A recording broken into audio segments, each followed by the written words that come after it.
ক্ষমতায় ছিল, আমি তখন এই সদর থানা বিএনপি সেক্রেটারি ছিলাম।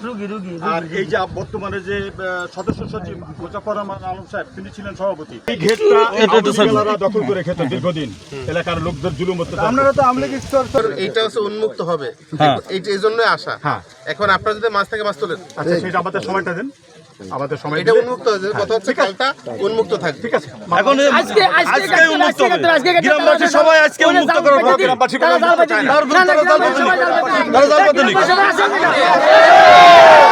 চলে যাচ্ছে না, আমরা এটা কৌশলগত কারণে এবং এখানে শান্তি শৃঙ্খলা বজায় রাখার স্বার্থে। আপনারা জানেন যে জেলা প্রশাসন উদ্যোগ নিয়েছে এবং আমাদের যে 3 বছর মেয়াদী যে কর্মপরিকল্পনা আছে, সেইখানে এইসব প্রাকৃতিক জলাধার খাল উন্মুক্ত করার বিষয়ে আমাদের কর্মপরিকল্পনা আছে।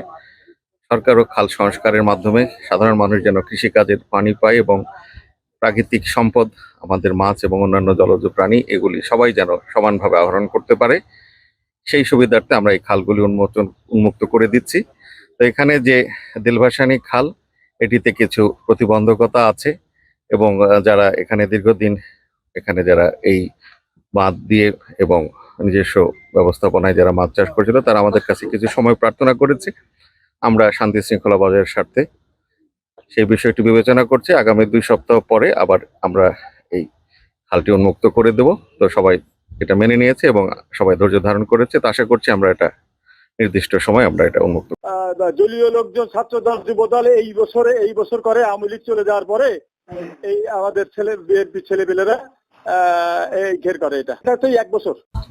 মূলত খাল খনন এবং অবৈধ দখলদার উচ্ছেদ এটা সরকারের একটা কর্মসূচি।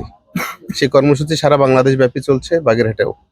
আপনারা শুনেছেন গতকাল ডেমা ইউনিয়নে মাইকিং হয়েছে, সেখানেও 7 দিন বা 10 দিন টাইম দেওয়া হয়েছে। এর মধ্যে যারা মাছ চাষ করত তারা অনেক অর্থ ইনভেস্ট করেছে, আমরা শুনেছি। তাদের যেন অর্থের অপচয় না হয়, অর্থটা নষ্ট না হয়, এজন্য যে যেখানে মাছ ছেড়েছে সরকারি জায়গায়, সরকারি খালে, তারা তাদের মাছগুলো তুলে নেবে, আমরা এই খালগুলো উন্মুক্ত করে দিব। তার ধারাবাহিকতা আজকে এখানে এসেছি। এখানে আগে থেকে আমরা সময় দেইনি, যারা এখানে মাছ চাষ করে তাদেরকে আলাদাভাবে আমাদেরকে জানানো হয়নি। আমরা ভেবেছিলাম এখানে হয়তো তারা মাছ চাষ করছে না, শুধু আটকে রেখেছে। এখানে এসে জানতে পারলাম মাছ চাষ করছে। যারা মাছ চাষ করছে তারা তাদের অর্থনৈতিক বিবেচনা করে আমাদের কাছে সময় প্রার্থনা করেছে। আমরা তাদেরকে 2 সপ্তাহ একটা সময় দিয়েছি। 2 সপ্তাহের মধ্যে তারা তাদের মাছ তুলে নেবে, তারপরে আমরা খালটা উন্মুক্ত করে দেবো। এভাবে বাগেরহাটের প্রত্যেকটি জায়গায় যেখানেই খাল দখল আছে, বাঁধ দেওয়া আছে, পানি চলাচলের সমস্যা আছে, আমরা জনস্বার্থে সমস্ত খালগুলি এক এক করে উন্মুক্ত করে দিব, যাতে করে এই জলাশয়টা উন্মুক্ত থাকে, সমস্ত মানুষ এখানে ভোগ করতে পারে, পানি চলাচল স্বাভাবিক থাকতে পারে, জলাবদ্ধতা তৈরি না হয়।